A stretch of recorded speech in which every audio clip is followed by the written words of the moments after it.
अस्सलाम वालेकुम दोस्तों। तो आज की शुरुआत होती है अपनी कर्नाटक बॉर्डर से। ये देखो पंप है यहाँ पे, और हम यहाँ पे हमारे बर्तन धो के पानी भर रहे हैं।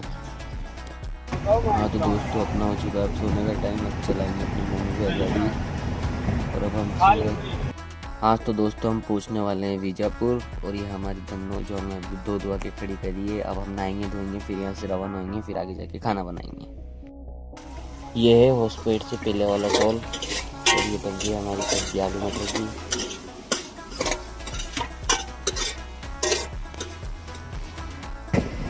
हमारे हॉस्पिटल रह गया 100 किलोमीटर, और आज हमें पूरे चलते चलते 3 दिन हो गए। कोटा से हम परसों दिन नाइट में निकले थे, देख लो अब आप। हाँ तो दोस्तों, हम पहुँचने वाले हैं हसन। हमारे रह गया 50 किलोमीटर। अभी जाएंगे, सो जाएंगे। सुबह 10:30 बजे का बोला है पार्टी वाले ने, सुबह 10 बजे आएगा, खाली कर देगा। ठीक है, मिलता है अगले व्लॉग में। अस्सलाम वालेकुम।